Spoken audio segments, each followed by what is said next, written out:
Construction workers in India's western Gujarat have stumbled upon a dinosaur egg possibly dating back a whopping 65 million years. The egg was found whilst digging was going on in the area for a new telecom setup. One of the workers found something resembling a dinosaur egg, so he took it to his manager, who preserved it until it could be given to the appropriate people. The Geological Survey of India people will conclusively identify the egg's authenticity and whether there are any chances there are more to be found in the region. Experts say the egg is that of a Rhodosaurus namadensis, a regal reptile that once walked this valley. The species was discovered last year after two US-based paleontologists reconstructed a dinosaur skull from some remains found at a nearby village. Now to a story from London, where one of London's most famous landmarks was used to show off the striking makeover of a special fleet of the capital's iconic double-decker buses. Part of the Visit London campaign to promote the city to visitors from home and abroad. Britain's leading fashion designers were invited to transform buses in the latest colours and motifs. The participants do not believe that they have sold their city like New York and San Francisco have done. They state that London has relied on the fact that people always come to see the Tower of London and the Beefeaters. The fact that they will always be there to be seen any time does not make it much of a dynamic drawcard. It's estimated that visitors to London spend more than a fifth of their budget shopping, especially in shops and stores stocking British designer labels. Colourful designer Zandra Rhodes hopes to brighten the city's bus routes with a towering glam rock print of flowers, frills and stars as featured on her latest collections. The buses might even help to offset those winter days. From around the world, a story from Singapore, where the Arctic's favourite predator, the polar bear, is having some serious climate adjustment problems in the hot and humid weather. The enormous bears have started turning green because of the algae growing in their translucent hair shafts. 26-year-old Sheba and her 13-year-old son Inuka, the only two polar bears at the zoo, started showing symptoms of the pigmentation a few weeks ago. Zoo officials said Sheba had received treatment for the fungus growth.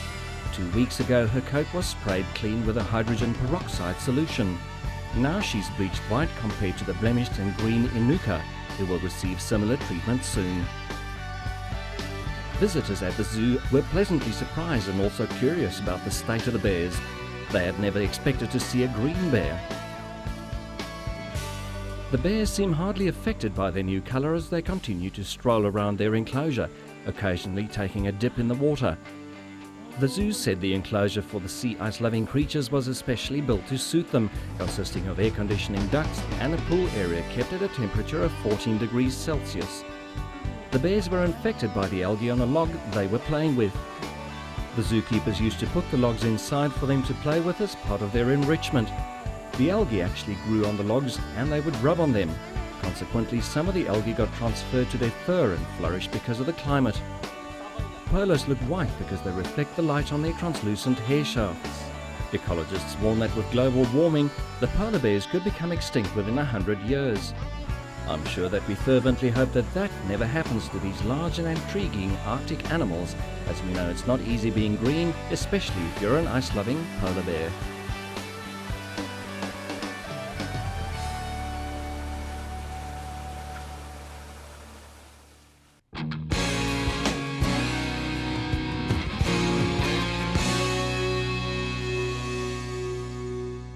The name of the game at Fun to See, a company based in Sussex in southern England, is to turn the often messy and time-consuming business of decorating into child's play.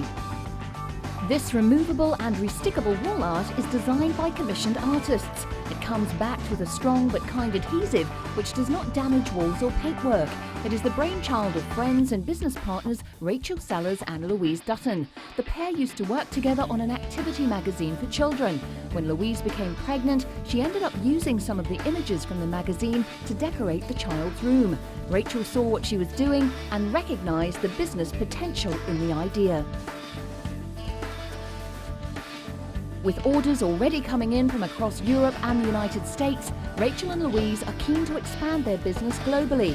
Products are sold in various retailers across the UK, and international orders are taken via telephone or the company website. Rachel and Louise believe that Fun to See would work internationally and globally because, for one, there is no language barrier. It's so visual, and as far as temperature goes, they have been tested behind radiators, in direct sunlight and in cold areas.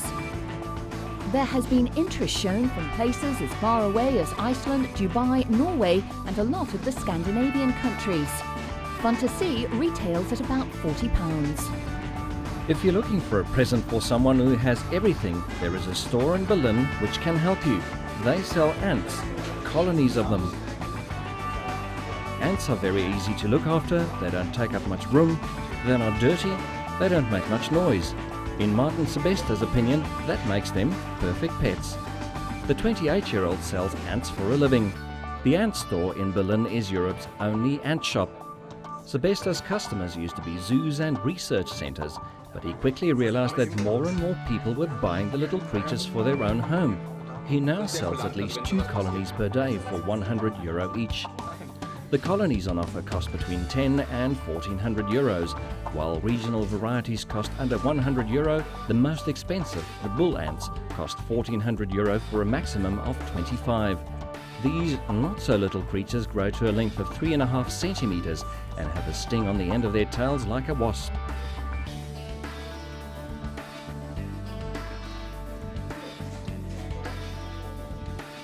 Sebesta believes that everyone can look after ants. They are not difficult pets to care for.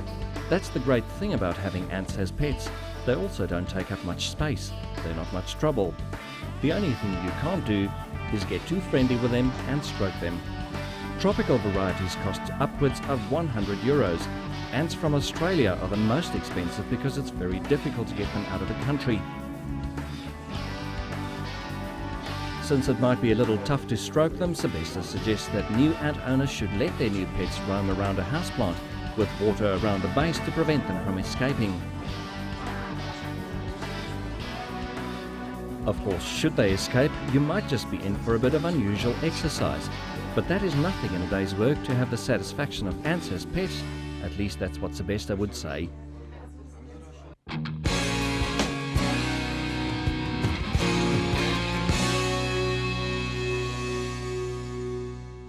For our health story, we explore the benefits of the good old cod liver oil. British doctors involved in an intensive clinical study claim to have scientific proof that cod liver oil really does help combat the causes of the crippling disease osteoarthritis. For many years, advertising campaigns preached the supposed health benefits of cod liver oil and the omega-3 fatty acids contained in the fish dietary supplement. After a 2.5-year clinical trial at Cardiff University in Wales, experts say they've uncovered proof that cod liver oil is effective in slowing the destruction of joint cartilage that causes the debilitating and painful condition known as osteoarthritis. The study was carried out on elderly arthritis patients awaiting surgery. Tests showed that cod liver oil reduced and even in some cases reversed the damage to cartilage around the affected joints. Evidence suggests that cod liver oil may also help relieve cardiovascular disease and also brain function.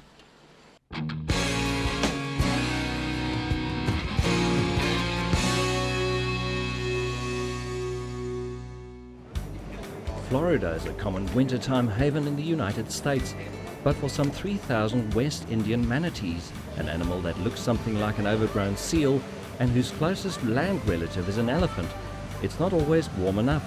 They succumb to frostbite. While sunbathers may find some refuge in Florida in wintertime, once the water drops below 68 degrees Fahrenheit, manatees are at risk of frostbite. This causes their skin to fall off, eventually leading to death. Unlike dolphins or seals, manatees do not have many layers of fat and carry weight more akin to humans. It's not just the weather that can pose a threat to manatees. They're often struck by boats, are crushed in canal locks, or swallow fish hooks. They are sometimes caught in crab lines or come down with a virus called red tide. Manatees have been declared an endangered species since 1973. About 8% of the manatees population is lost each year. Within the United States, West Indian manatees are concentrated in Florida in the winter, but they can be found in the summer months as far west as Texas and as far north as Virginia. On average, they're about 3 meters long and weigh between 362 and 544 kilograms.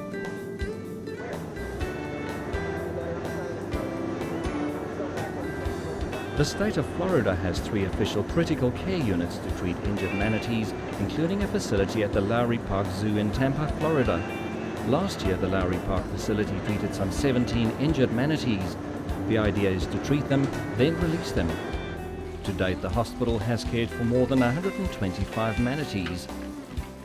In March 2003, Lowry Park Zoo celebrated its 15th anniversary as one of the greatest zoos in North America. The zoo is situated on land owned by the city of Tampa and is a privately run organization operated for charitable and educational purposes. The zoo also serves as an important center for the conservation and preservation of endangered wildlife both locally and around the globe. The hospital is like an ICU ward. There is a lot of activity when an injured manatee comes in. From there on, it's intensive care, sometimes for weeks until the animals are as healthy as they need to be to survive in the wild. Manatees with frostbite need to be fed a combination of vitamins and antibiotics through their noses at least 1 time a day. Their skin is cleaned and treated with a mixture of iodine. Approximately 85 to 90% of those surviving the first 48 hours have recovered and been successfully released back into the wild. Vet and keeper staff work tirelessly to ensure that all manatees brought to the zoo for rehabilitation are provided with quality medical care and, when possible, return to the wild as quickly as the animal's injuries allow. Manatees feed on aquatic vegetation but will ingest invertebrates living in the vegetation. In zoos, manatees are fed lettuce, cabbage, fruits and vegetables. They inhabit fresh, marine and brackish water areas. They are generally found in slower moving water between 3 and 20 feet deep. In the Gulf, the manatees are almost always found near a river's mouth. At the Lowry Park Zoo, it costs $300 a day just to feed the manatees, and they eat up more than half the zoo's $10 million budget. Initially, manatees are kept in small treatment pools and later are moved to a larger pool with glass viewing center as a final testing ground before they are ready for release. Manatees can live up to 60 years old. On average, 1 calf is born every 2 to 5 years. The Japanese who eat them and the Indonesians who catch them are combining forces to keep tuna on the table and income flowing for the fishermen. Fishing for tuna in the Indonesian seas has become a highly demanding job. Balinese fishermen are struggling to keep the supplies of tuna rolling in. 30 years ago, tuna fishing boats from a state-owned fishing company had the Indonesian waters to themselves, and every 100 lines they threw in would hook an average of 2 huge 30-kilogram, 66-pound tunas. Now, just getting one using the same number of lines is considered a plus for the company. There are too many boats competing for the fish and the catch volume has decreased. The problems could also stem partly from the migration of the tuna, moving the fishing ground away from this spot. Such reports are bad news for Indonesia, as the seas around the tiny island of Bali alone contribute 17,000 tons of yellowfin and big-eye tunas to the country's total. Indonesia produces 200,000 tons of tuna every year, worth around $400 million. This includes yellowfish, which is much favoured for Japanese sashimi. However, it's getting too hard to maintain those numbers. Faced by this grim outlook, stakeholders in Indonesia's tuna industry are combining forces to keep tuna on the consumer's table and income flowing to the industry. Indonesia and Japan set up Southeast Asia's largest tuna hatchery centre last year in the sleepy fishing village of Gondol on Bali Island's north coast. Japan is a major buyer of tuna from the world's largest archipelago. The project, called the Indonesian-Japan Tuna Propagation Project, is a part of a long-established government marine research centre. Japan's Overseas Fishery Corporation Foundation has agreed to invest $2.5 million into the joint venture and has assigned scientists to join Indonesian researchers in studying hatching behaviour of yellowfin tuna. Sounds promising for the future of the humble tuna.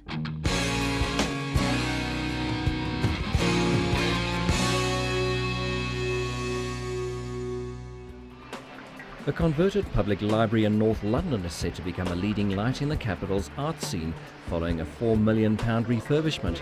Camden Arts Centre has reopened for business with a philosophy of offering top international artists a challenging and stimulating space to work and display their art.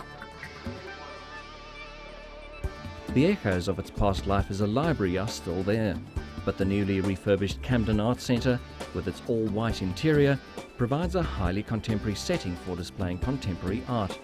The centre is both a gallery and an artist's workshop. Each room in the centre is dedicated to the work of one artist. Brooklyn-based sculptor Rachel Harrison, presenting her first show in London, appreciates the freedom the centre gives her. The centre does not force a predetermined theme on the artist. The artists see the place as somewhere that is about making art. The centre is a place where art can also be discussed. There are also a lot of classes that are run by artists so people can really get a sense of what art is about. It provides more than just the experience of looking at the art in a gallery. The centre first opened in 1967, but after the refurbishment it now has more gallery space, better lighting and easier access. After its thorough redesign, the Camden Arts Centre looks set to extend further its reputation for showcasing the best in new and emerging artistic talent.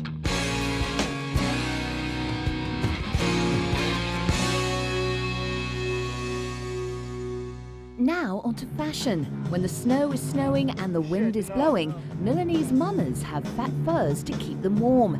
But Fendi proved skins are not just for ladies who lunch and showed floating coats for the young and trendy. The Roman furrier turned out a collection of lazy elegance for winter 2004, with narrow skirts hanging low of the hips, silk shirts unbuttoned low, and above all, fur, jackets and coats worn with a nonchalance that belied their cost. The skeletal shape of jackets and coats were made of crocheted wool, with strips of fur then woven through the holes, a technique that gives the lightest look and feel, as well as the warmth to ward off winter winds from Milan to Moscow. That's not to say that Fendi isn't the place to go for thick traditional furs. One sable coat with a slight plum tinge was about 10 centimetres thick and was valued at roughly $150,000. Otherwise, try a floor-length fur backed onto waterproof material that was shown twice, once as a coat and then as a luxuriously warm Macintosh, or slip a fur gillet over a slimline satin skirt for a luxurious evening outfit. With fur out of most people's price range, Fendi is best known on the street for its small baguette bag printed with the FF logo. Next winter, bags come in decorated half ovals with a small hand clutch, the shoulder strap hanging unused below. Otherwise, there were rectangular satin bags with a shiny metal handle or jeweled evening bags so tiny they fit in the palm of your hand. The Versace vixen grew up on Thursday and became a working girl with a sense of fun as Donatella Versace showed what one buyer called an eminently sellable and colourful winter 2004 collection. After seasons of bright PVC trousers so tight they cut off the circulation, Versace paraded suits that gave classic Chanel looks as Milanese twist and paired thigh-high miniskirts with twin sets to make them thoroughly suitable for the office. The Milanese house is now focusing on producing clothes more likely to sell, and Thursday's collection seemed to be out to get customers who have been put off by Versace's in-your-face sexiness. The show was a great success.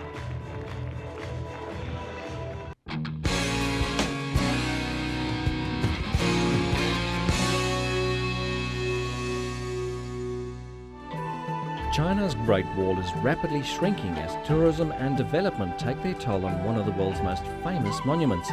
So it may be a good idea to see it as soon as you can. There's no time to waste to see this remarkable man-made structure. Soon the Great Wall of China may not be quite so great. Human encroachment is chipping away at the 6,000-kilometre wall. Now only 1/3 remains, and it's getting progressively shorter.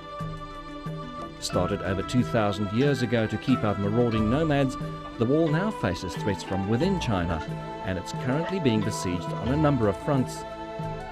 New luxury developments are encroaching on the wall, while farmers have been using the rampart's ancient brick to shore up their homes and even build pig pen and chicken coops. This section of the wall was demolished by a local developer in December, who replaced the original portion with a new cement wall.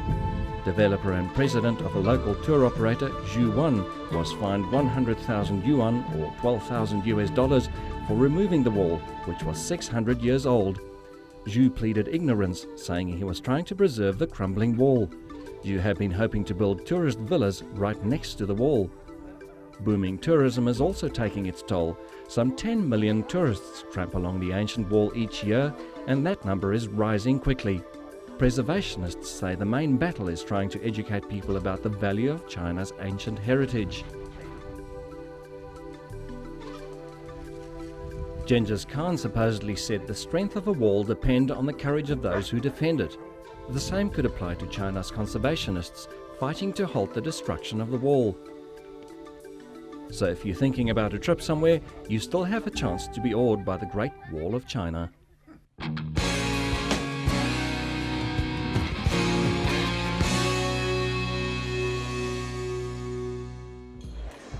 And finally, the contrast is clear between the controlled diet of Britain's Olympic 200-metre medalist Darren Campbell and the much more calorie-rich intake of Peter Radford, a bronze medal at the 1960 Olympics.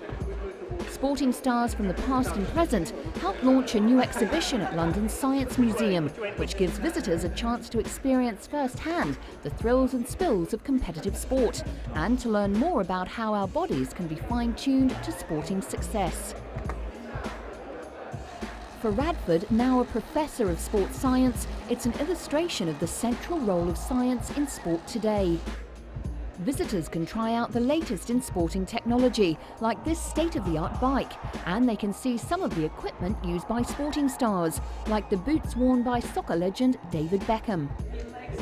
The new Science of Sport exhibition shows visitors how athletes today fine-tune their bodies to get the best possible performance on the day. You can bring your friends along to the exhibition for a virtual game of volleyball. Science in Sport aims to both educate and entertain, and stimulate more youngsters to get involved in competitive sport. Well, that's all we have time for today. We look forward to seeing you next time.